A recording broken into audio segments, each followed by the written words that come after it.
मराठवाड्याच्या हक्काच्या पाण्यावर चर्चा करण्यासाठी सर्वपक्षीय लोकप्रतिनिधींची सोमवारी बैठक घेण्यात आली। यात नाशिकच्या नेत्यांनी कायदा हातात घेऊ नये असा सल्ला विधानसभा अध्यक्ष हरिभाऊ बागडे यांनी दिलाय। मराठवाड्याच्या हक्काच्या पाण्यावर चर्चा करण्यासाठी औरंगाबादमध्ये सर्वपक्षीय लोकप्रतिनिधींची बैठक घेण्यात आली। या बैठकीमध्ये मराठवाड्यातील दुष्काळी परिस्थिती, पाणी, पावसाची स्थिती, भविष्यात मराठवाड्याच्या हक्काच्या पाण्यासाठी भूमिका कशी असावी याचबरोबर नगर नाशिकच्या पाण्यावर चर्चा करण्यात आली। रविवारपासून जायकवाडी धरणात पाणी सोडायला सुरुवात झाल्यामुळे सर्वच पदाधिकाऱ्यांनी समाधान व्यक्त केलं। त्याचबरोबर नाशिक जिल्ह्यातील नेत्यांनी कायदा हातात घेऊ नये असा सल्ला विधानसभा अध्यक्ष हरिभाऊ बागडे यांनी दिलाय। की आता कोणी कायदा तोडायला लागलं तर शेवटी कायदा कोणी हातात घेऊ नये आणि त्याच्यातून मार्ग निघतो। मला असं वाटतं की त्यांनी विरोध केल्यानंतर सुद्धा कोर्टाचा आदेश आहे म्हणून प्रशासनाने सुद्धा पुढाकार घेऊन ते पाणी रात्री सोडलं आणि आता पाणी सोडलं तो वाद संपला। जायकवाडी धरणात पाणी सोडण्यासाठी होत असलेल्या विरोधांवर विधानसभा अध्यक्ष हरिभाऊ बागडे औरंगाबादमध्ये बोलत होते। कोणताही विभाग स्वयंपूर्ण नसून तो एकमेकांवर अवलंबून असल्यानं हा प्रश्न समंजसपणे सोडवावा असंही हरिभाऊ बागडे म्हणाले।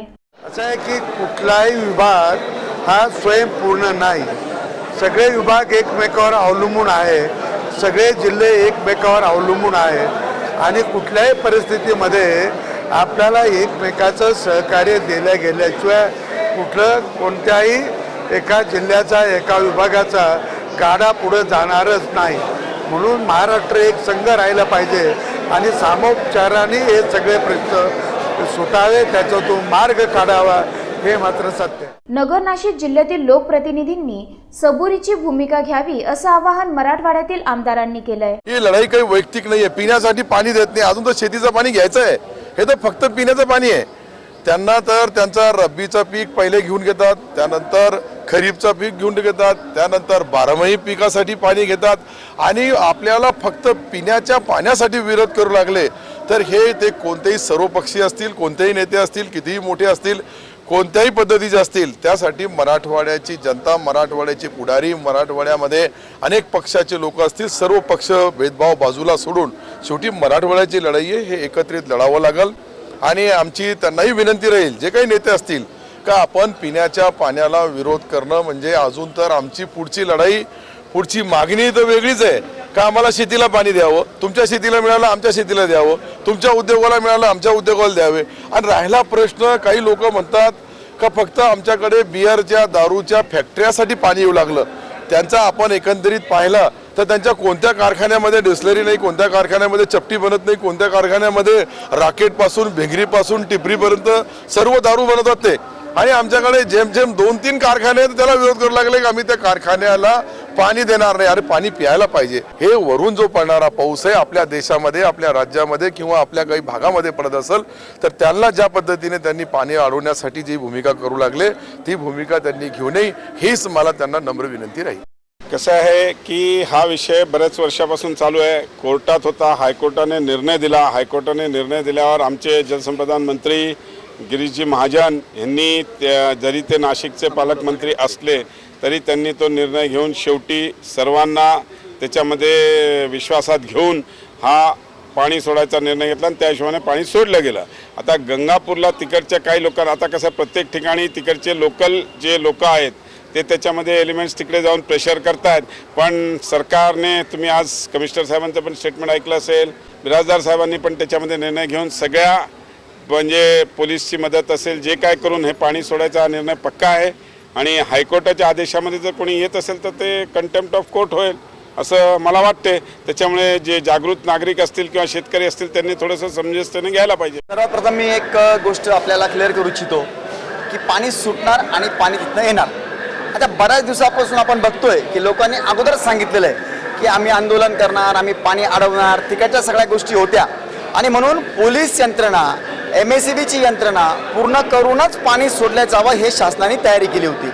तर म्हणजे त्यांची मागणी अगदी चुकीची आहे वगैरे ह्या सगळ्या तिकडच्या नेत्यांनी, माननीय आमदारांनी, खासदारांनी समजून सांगितलं पाहिजे, ज्यांनी हे सांगितलं पाहिजे। आता जर मी सांगेल म्हणजे किती अन्यायकारक आहे की आम्ही बिलकुल दुसऱ्यांना जगण्याचा अधिकारच नाही, तुम्ही आपला कसा तरी 2 थेंब पिऊन जगा आम्हीच सर्व पिकं घेणार, आम्हीच सर्व करणार, अशा आविर्भावाचे वागताना माझी विनंती आहे या राज्यामध्ये की पहिले गोष्ट समजून तर घ्या. असं काय होऊ शकतं की तुम्हीच फक्त पाणी घेणार, आम्हीच घेणार नाही, आणि कॅचमेंट एरिया हे काय, तुमच्याकडे उत्तरं नाही आहे द्यायला की याचे उत्तर काय आहेत म्हणून, का बरं तुम्ही अडवतात हे सांगता येत नाही. बेकायदेशीर असताना हातात शस्त्र घ्यायची किंवा हातात असं आंदोलनाचे विनाकारणचे हे असं करणं हे चुकीचं आहे. ठीक आहे, देर सवेर त्यांना समजेल कायदा हा श्रेष्ठ आहे. पाणी सुटण्याकरताच्या सर्व शासन त्याप्रमाणे पूर्ण प्रयत्न करेल आणि पाणी येईल. कायदा व सुव्यवस्थेचा प्रश्न निर्माण होण्याकरता राज्याकडे ताकद आहे. कायदा व सुव्यवस्थेचा प्रश्न निर्माण म्हणूनच तर आपण आरामात घेतो ना त्याला, की ठीक आहे समजून सांगतोय त्यांना. आपण इतक्या सहजतेने का घेतोय बाबा, की समजून सांगतोय कायदा शेवटी एक स्टेज राज्याला वरती उचलावी लागते. शेवटी जेव्हा नाही ऐकणार त्यांच्यावर ॲक्शन घेतली जातील, खटले भरले जातील, परंतु पाणी सुटेल हे मी तुम्हाला अत्यावश्यक बाब आहे ती सांगतो मी तुम्हाला. मला स्वतःला वाटतं की या प्रश्नाकडे बघण्याचा जो दृष्टिकोन आहे तो बदलल्याशिवाय समन्वयी पाणी वाटप होईल अशी शक्यता नाही आहे.